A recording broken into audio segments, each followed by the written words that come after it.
Hey, thanks for checking back. Restored Hot Rods.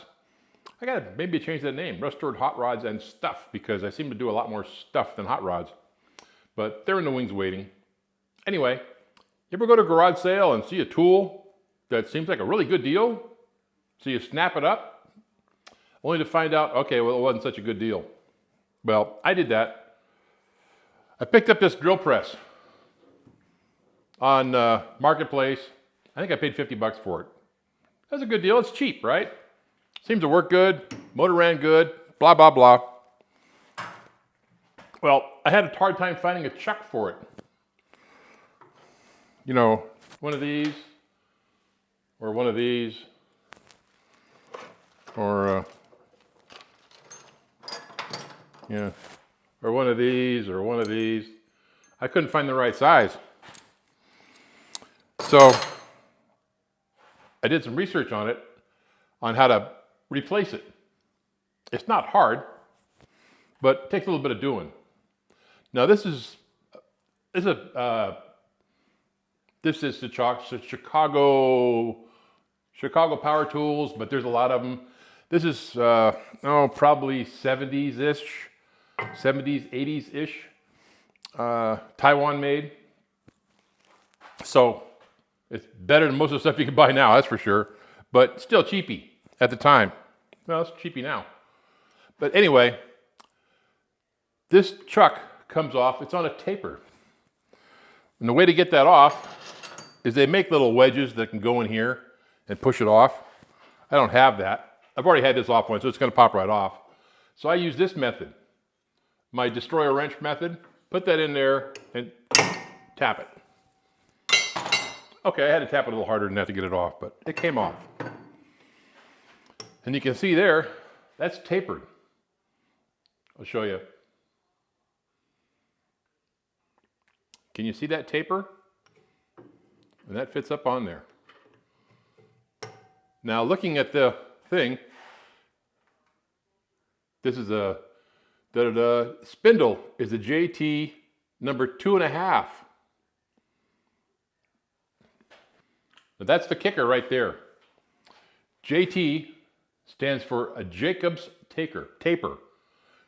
Originally, most of these used to be all Jacobs chucks. Now they're made by everybody, Hoochie Macoochie and Thingamabob, and they're all this other crap.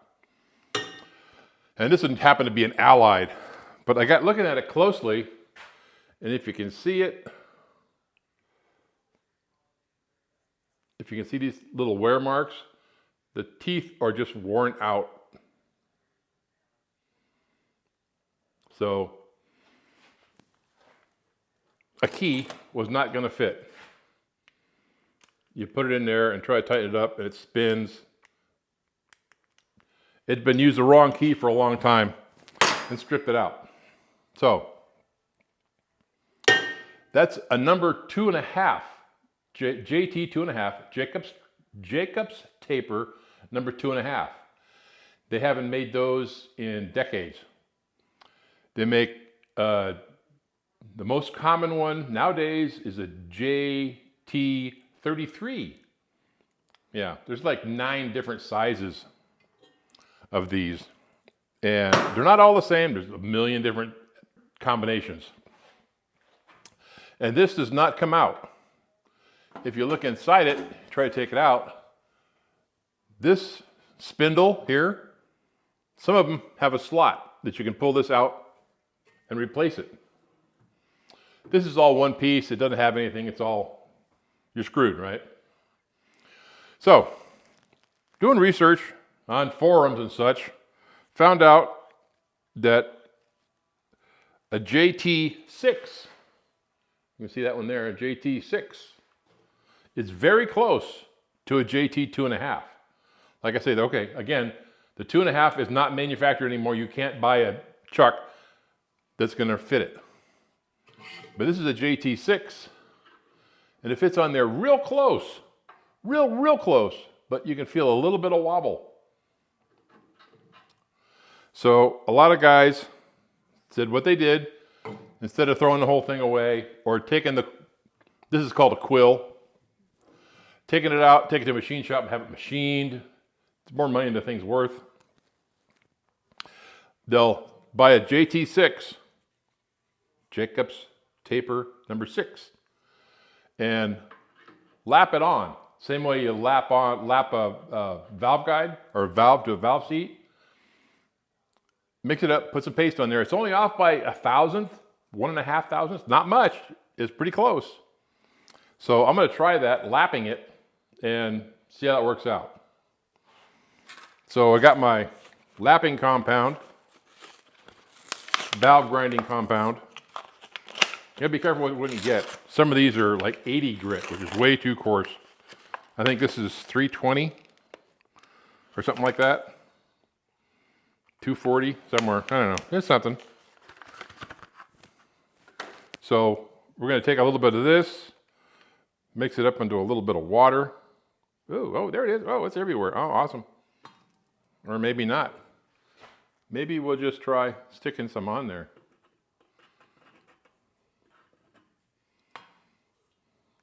And see what happens. What's worse can happen? Okay, so that's on there. You can feel it's kind of gritty.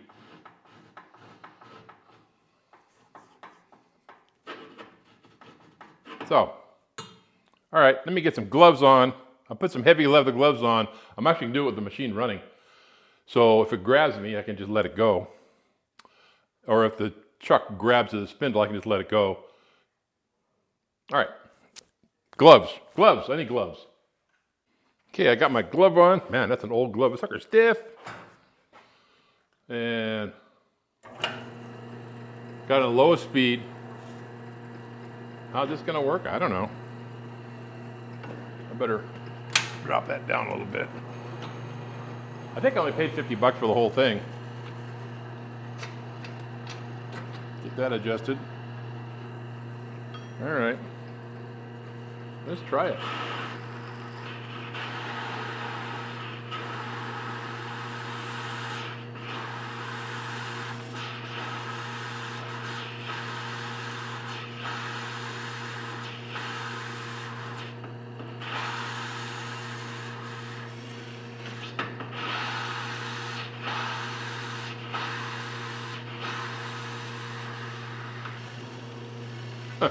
They're stuck. I can't get back off. Oh, that's a light.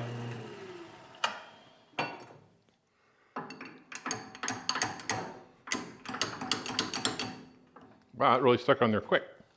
I don't really want to drop it.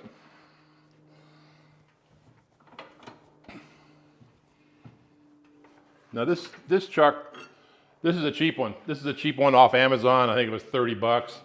You can get a really nice Jacob's chucks for like $270. I didn't want to do that. So I got a cheapie. If I screw it up, I screw it up. I'm not out a whole lot. Let me get a rag. Now, I've never done this before. I just read about this on the interweb, Webernet, or whatever you want to call it. Wow, it's stuck on there pretty good.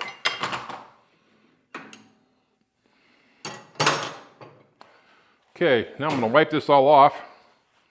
Man, this glove is like a brick. Look at that thing. And see if I can tell anything.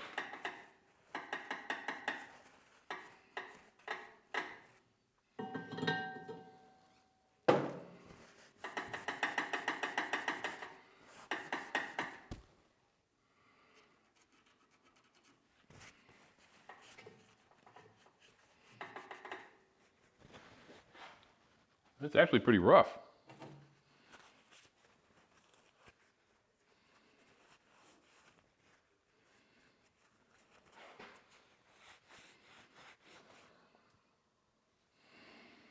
Okay, this is water soluble. Let me get some water and wash that off. Okay, so I got that cleaned up with a little bit of water. And there we go. But there is a shoulder down in here. So I want to make sure I'm not bottoming out. So, got the old depth gauge here. There it is. 1.15. Well, that's way up there. I don't think that's going close enough. No, not even close. Not even close. Okay, so I'm not bottom line. That's one good thing to check, just to be on the safe side. Just to be on the safe side. Okay, so I put that on there.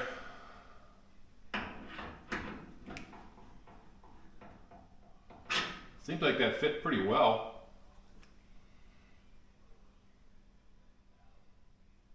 I mean, see, they ground the whole thing there. I mean, there's no areas where it's not. No areas where it's not.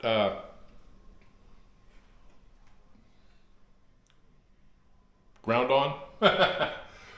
No areas that it didn't get lapped a little bit. So I think that's probably enough. But it was really shiny. And this is rough. So I think I'm going to do a little bit more with something finer. This is just mag wheel polish, which is just another, it's less, not as gritty. Let's see if that makes it more shinier. Give us a better finish. I don't know, maybe I'm wasting my time.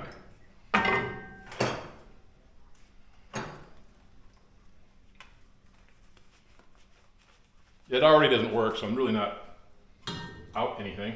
But I think this is going to do it. One guy, one of the forums even said, you can put it on there with some Loctite number or something. It's a permanent hanging on her compound. Let's see how this does.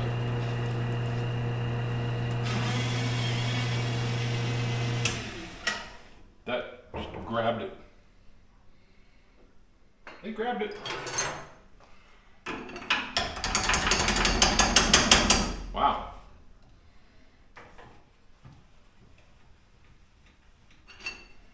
I run it up because I just don't want to drop it and screw it all up like I do most things.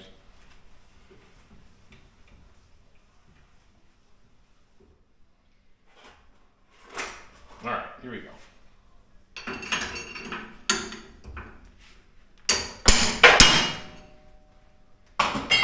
As you can see, that's holding pretty well. Hello.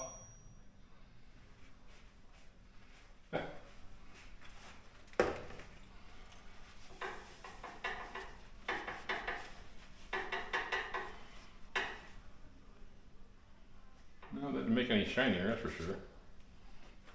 A little more prettier, maybe.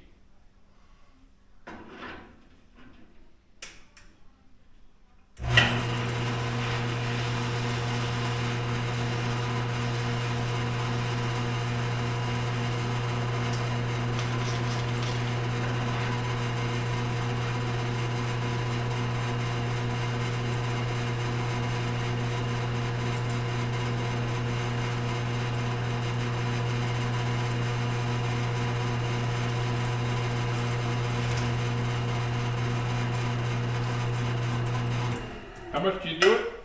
I have no idea. I'm doing it however much I'm doing it.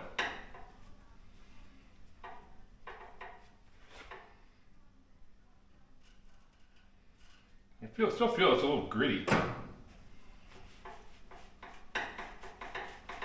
But I'm thinking once I put this on there, it's going to be pretty good. I'm thinking. Let me hold that out.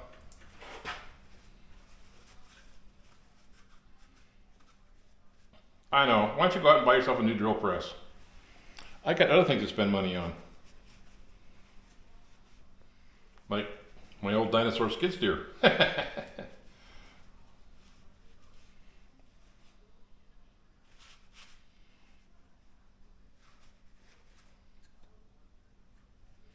feels pretty clean. That feels pretty clean. Let's try. I'm just going to put it on. I'm going to go with it. I don't know right or wrong. Let's try it.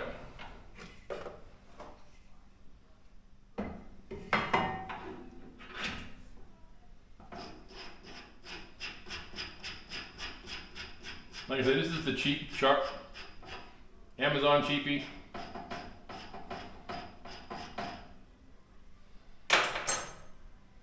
Let's see.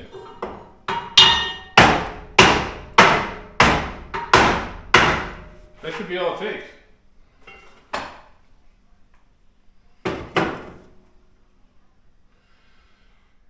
I guess the test would be to put a big drill bit in it and try it.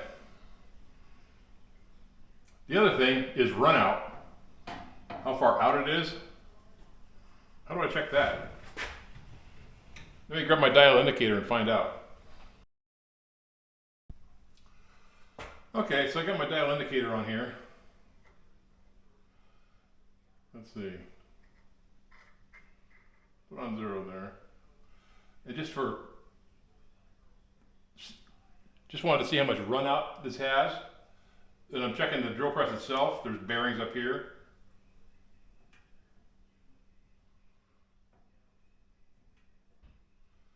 I go like that. It's got 10,000 of play in the bearing. So it's never going to be precision, that's for sure. But as far as run out on the chuck itself, there's 0. There's, looks like about 4. Which is probably not the way to do it. I probably should do it on the drill bit itself. But I don't think it matters. This is not a precision piece of equipment. This is just a borehole and stuff kind of thing. So I'm happy with that. I think it's going to work. I guess the only other thing I could do is try drilling a hole, make sure that it doesn't spin.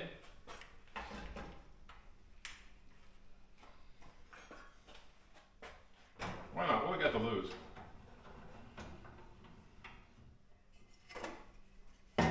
Just a piece of wood, but it's something. Lights, camera.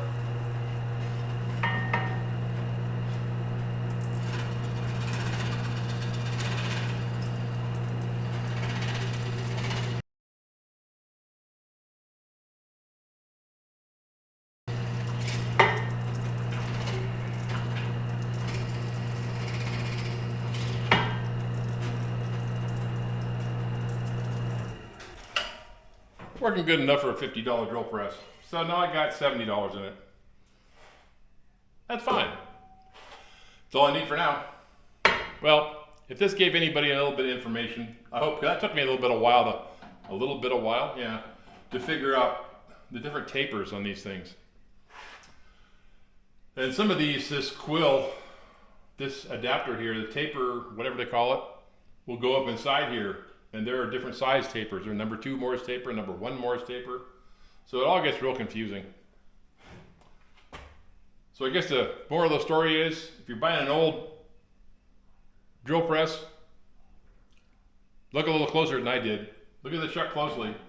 I mean, it's fine for what it is now, but that's it. That's all I got.